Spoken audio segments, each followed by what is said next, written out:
here. Right now, I want y'all to already start clapping it up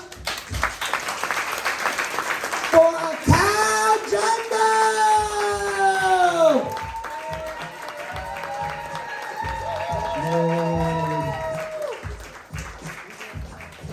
How's it going, guys? You all good? You all good? Also, my name is Akau Jambo. I'm from South Sudan. I'm pretty sure white people know South Sudan. There's oil there. We have a lot of oil. White people have oil sensors. Like, they figured out we have oil and I had no idea. I was like, wait, what? I had oil here? How did you know? I'm happy to be here. I've been doing stand-up comedy for like about 6 years now, and I tour around doing comedy. And I love it. I love it when I come through and I see such warm welcoming and all the vibes and all of that. Because starting out, it was pretty tough when I was starting out. One of my worst shows as a young comic, I performed for 2 people. 2 people like this. And one of them was a waitress. And the other one knew my father. Do you know how hard it is to perform for someone who knows your father? Every time you're on stage trying to tell a joke, he's like, I know his father, he should be in school, why is he here? And you know the thing, when you perform for a lot of people, one of you gets up now and goes to the washrooms. I continue with the show with 2 people. This dude that knew my father went to the washrooms. I had to wait for him. So when he got back, so I was like, so uncle, I was saying. As a comedian, you know you've had a terrible show when you're the comedian and the audience take the same Uber back home. My uncle was like, it's okay, I know they didn't pay you, let's go. I love touring, but I hate flying. I'm afraid of heights. I hate flying, and which is one thing that I actually realized that Americans do a lot. Like, you guys, you're flying, you guys fly a lot. In South Sudan, we don't. And here's the thing, I will never fly with a South Sudanese pilot. Never.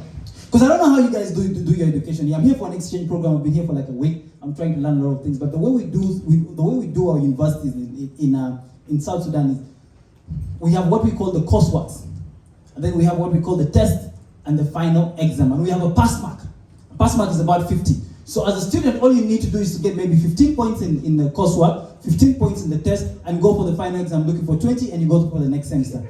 Now, that's cool if you're trying to be an historian or something like that. Like, you can forget who did what or anything like that. But as a pilot, you can't be doing that. Imagine a pilot that got 50, like you're in the air, and then the pilot like, doom, doom. Ladies and gentlemen, so my 50 ends here. Anybody knows how to land this plane? My pass mark stops here. It's crazy, man. I do this all touring. And I'm getting to learn a lot because, you know, I was born in a refugee camp in the northern part of Kenya, from Africa. That's where, like, the real stuff, like, you know, the whole world possesses like our art. Like, people have been going to, not when I say people, I'm not talking about you, my black brothers and sisters.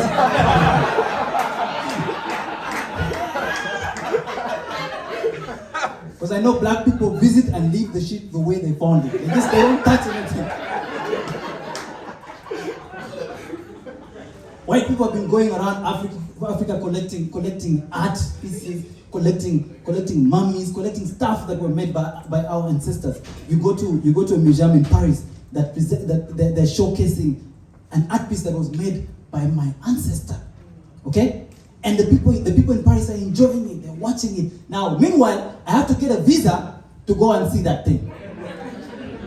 And then what they say is that, you know, Africa is not settled, there's war in Africa, so we have to keep the art pieces and we have to save them so that they can find them in the future. Which makes a lot of sense. I really agree with them. But if you look into it, the West invaded Africa about 100 years ago. And all the war and all the things that were going on in Africa were as a result of colonialism. It was as a result of the West. So what I'm trying to say is, it's like someone coming to your house and they start up a fight in your house. They're like, so let me first take this 52-inch screen and put it at my house so that we can fight in your house. Like, no, get the fuck out of my house.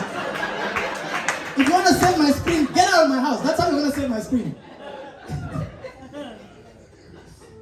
First time here, man. I'm enjoying it, but I'm getting a big challenge with the time zone because in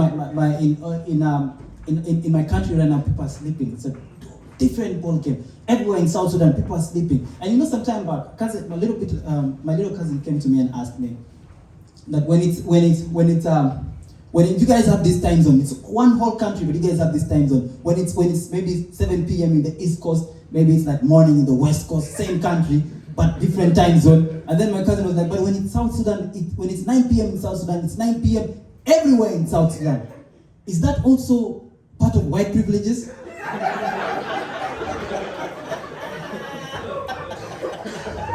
I thought about it properly.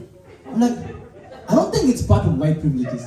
Here's the thing. You know, America's fucked up so much. You know, with 400 years ago slavery, America fucked up so much that they can't afford to sleep at the same time. Like, somebody needs to keep night watch. You don't know when black people are taking revenge.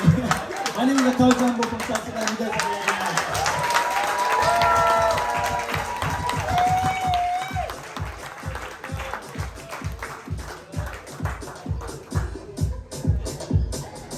Y'all give it up for him again.